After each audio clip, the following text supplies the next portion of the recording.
آپ دیکھیں کہ اس وقت جب آپ انٹر ہوتے ہیں کراچی میں تو آپ کو ایک بہت بڑی تعداد میں انکروچمنٹ نظر آتی ہے اور لوگوں کو لا کر زبردستی بٹھایا گیا ہے، اور یہ سندھ حکومت کے تحت یہ کام کیا گیا ہے۔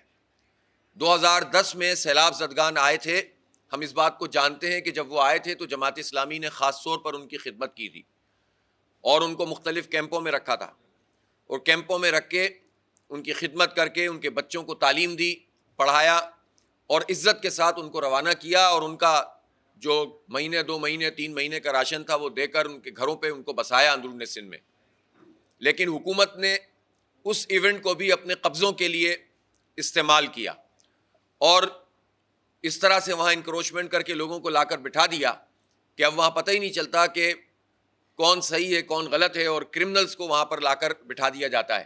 منشیات کا کاروبار وہاں سے چلتا ہے۔ سندھ حکومت خاص طور پر سسٹم کے نام سے، مختلف ناموں سے ایک ایسا نظام چلا رہے ہیں جس میں لوگوں کی پرائیویٹ پراپرٹی پہ قبضہ کر لیتے ہیں۔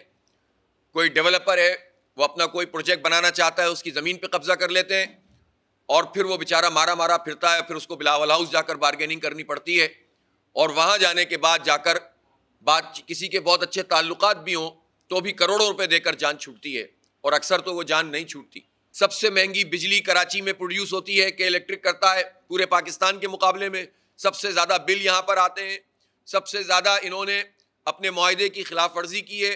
وہ نچکاری والا، ہماری پرے میں تو نچکاری کے اوپر سوالات تھے، لیکن معاملہ تو اس سے کہیں آگے بڑھ گیا۔ 18 سال گزر گئے نچکاری کو، اب تو ہم ایک اور ایڈیشنل اس میں اپنی اپلیکیشن لگانا چاہتے تھے اگر یہ سماعت کرتے، جس میں ہم بتاتے کہ 18 سال میں انہوں نے جنریشن میں کتنا اضافہ کیا۔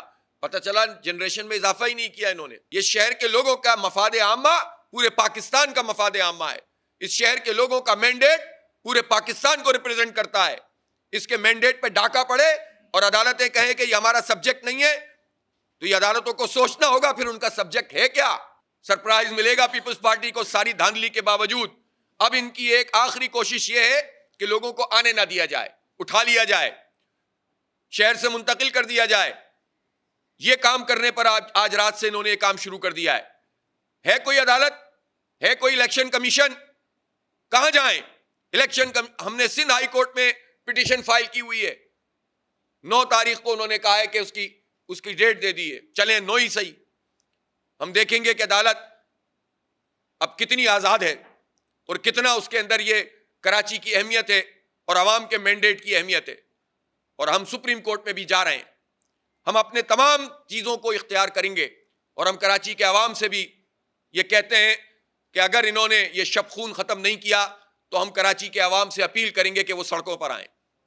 ہم جلاؤ گھیراؤ پہ یقین نہیں رکھتے، یہ جماعت اسلامی ہے، لیکن پرامن جد و جہد کرنا ہمارا آئینی اور قانونی حق ہے۔ سب لوگ جانتے ہیں کہ یہ جو خریداری جانوروں کی ہوتی ہے اس میں بہت بڑی مقدار میں کیش انوالو ہوتا ہے، اور یہ ڈاکوؤں کے لیے اور کرمنلز کے لیے تو موقع ہوتا ہے کہ وہ چھینا جھپٹی کریں، لیکن یہ موقع انہیں اسی صورت میں مل سکتا ہے جب پولیس نااہلی کا مظاہرہ کرے، اور وہ کر رہی ہے۔ اگر پولیس وہاں پراپر طریقے سے موجود ہو، رینجرز کی تعیناتی کی جائے اور لوگوں کو تحفظ فراہم کیا جائے، اور جو کرمنل پھر بھی آتے ہیں ان کو پکڑا جائے، ان کے نیٹ ورک کو پکڑا جائے، تو یہ سلسلہ ٹھیک ہو جائے گا۔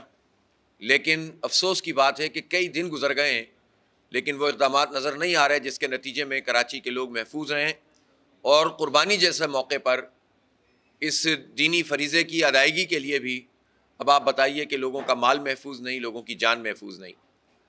بہت ہی افسوسناک واقعہ کل احسن آباد کے قریب ہوا ہے، اور ایک یونیورسٹی کے پوائنٹ کو روک کر چھینا جھپٹی کی گئی ہے، اور طالبات سے جو ہے موبائلز اور تمام چیزیں چھینی گئی ہیں اور لوٹ مار کی گئی ہے۔